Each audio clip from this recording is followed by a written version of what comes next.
आदरणीय मंचासीन मेरे सभी सम्मानित अध्यक्ष एवं सभी पदाधिकारीगण,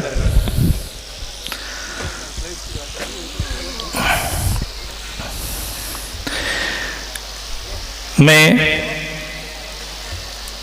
यहाँ आपने आमंत्रित किया और मुझे विचार रखने के लिए मौका दिया, इसके लिए मैं तहे दिल से आपका आभार व्यक्त करता हूँ। आदरणीय, मैं आपके सामने जो यहाँ पूर्व वक्ताओं ने भी कहीं अपने उद्बोधन में जो बातें कही थी उससे मैं कुछ हद तक नहीं पूर्णतः सहमत हूँ, क्योंकि हमारा निर्धारित कोड होना चाहिए और संविधान में ये प्रावधान भी था, और लेकिन तत्कालीन परिस्थितियां ऐसी नहीं रही होगी कि उसको उस टाइम पर लागू किया जा सके।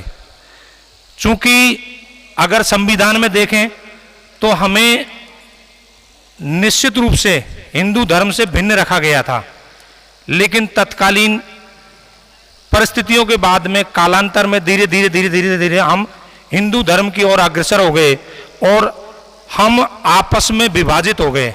हम में कुछ वर्ग उच्च श्रेणी में आ गए, कुछ निम्न श्रेणी में आ गए, और हम आदिवासी से धर्म में परिवर्तित होकर के भटक गए। कहीं न कहीं ये मूल भाव मैं आपको इसलिए निवेदन करना चाहूंगा कि संविधान में स्पष्ट प्रावधान है, हिंदू विवाह अधिनियम हम पर लागू नहीं होगा, लेकिन बावजूद इसके आज यहां उपस्थित जो गणमान्य व्यक्ति है, अर्थात मंचासीन मेरे आदरणीय वरिष्ठ जन है, एमएलए साहब और अन्य पदाधिकारी है, उनमें से बहुत कम लोगों को यह जानकारी है कि हम हिंदू नहीं हैं। यानी ये बड़ा दुर्भाग्य का विषय है कि असेंबली, संसद ऐसे महामंच जिसे कह सकते हैं जहां विचार अभिव्यक्ति का प्रत्येक शब्द रिकॉर्ड होता है, उसमें भी खुलकर हमारे अपने जो व्यक्ति है वो ये कह रहे हैं नहीं साहब हम तो हिंदू हैं। निश्चित रूप से ये दुर्भाग्य का विषय है। हमारी अवेयरनेस का अभाव है, हमारी जागृति का अभाव है। हमको कहीं न कहीं जागृति फैलानी पड़ेगी। मूल रूप से हमको यह प्रचारित करना पड़ेगा उन व्यक्तियों को और उन मूल तबके के जो सोशल मीडिया से लेकर के, चूंकि शायद हो सकता है प्रेस और उच्च प्रसारित जो संसाधन है उनमें हमारे प्रतिनिधित्व का अभाव है, उससे हम प्रचारित नहीं हो, लेकिन सोशल मीडिया पे आज हमारे एजुकेशन काफी हद तक आगे बढ़ गई है और युवाओं को हम आगे बढ़ाएं और उनके माध्यम से हम प्रसार करें तो निश्चित रूप से हम हमारा जो मूल एजेंडा है 21वीं जनगणना में आदिवासी कोड को लागू कराने का, उसको हम सफलता प्राप्त कर सकते हैं, उसको हम प्राप्त कर सकते हैं। मैं हिंदू विवाह अधिनियम, चूंकि मैं एडवोकेट हूं, राजस्थान उच्च न्यायालय में गवर्नमेंट एडवोकेट हूं, तो मेरे सामने कई बार प्रकरण आए। हमारे मीना बंधुओं के जो अधिवक्ता है वो भी हिंदू विवाह अधिनियम में विवाह से संबंधित याचिकाएं लगाते हैं, बाद में वो निरस्त होती है। ये चीजें कहीं न कहीं हमारे ज्ञान के अभाव का विषय है। मैं भी अनभिज्ञ था, लेकिन चूंकि आज जब ये चीजें फेस की और देखा, यानी हिंदू विवाह अधिनियम के सेक्शन 2 में भी ये दे रखा है कि ट्राइबल हिंदू नहीं है, बावजूद इसके हम खुल करके उस चीज को प्रसारित नहीं कर पाए और हमको अपने आप को साबित करने के लिए आज ये आयोजन और ये चीजें हम इसलिए कर रहे हैं कि हम आदिवासी हैं, ये साबित करने की कोशिश कर रहे हैं, जबकि हम थे, रहेंगे, हैं। लेकिन हमारी जागृति, हमारा अवेयरनेस कहीं न कहीं वीक था और उसी का परिणाम है हम में से कुछ लोग बट गए।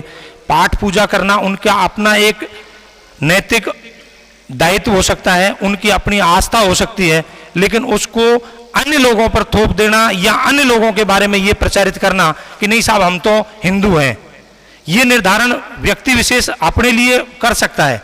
वो स्वतंत्र, भारत का स्वतंत्र नागरिक है, वो जहां चाहे जो चाहे वो धर्म परिवर्तन करें, लेकिन कहीं न कहीं हमको इस भाव को आगे बढ़ाना है और कहीं न कहीं हमारी जो आदिवासी संस्कृति है उसको प्रचारित प्रसारित करना है।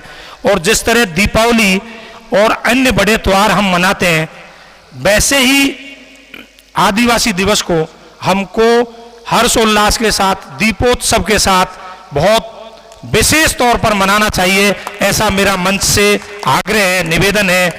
अगर हमने हमारी चीजों को प्रचारित प्रसारित करने के लिए अगर उचित संसाधन और माध्यम चुन लिया तो हमें मूल रूप से विकसित होने से कोई नहीं रोक सकता, क्योंकि यहाँ जितने भी लोग हैं हमारे पीछे हमारे अपने टांग खींचने में लगे हुए हैं। मैं ये बहुत बखूबी देखा हूँ, और चूंकि शायद एडवोकेसी की वजह से ज़्यादा मेरे को देखने को मिला हो, लेकिन मेरा पुनः आपसे एक मैं निवेदन करूँगा, संगे शक्ति कलयुगे। यहाँ निश्चित रूप से संघ में शक्ति है और हमको संगठित होना है, एकजुट होना है।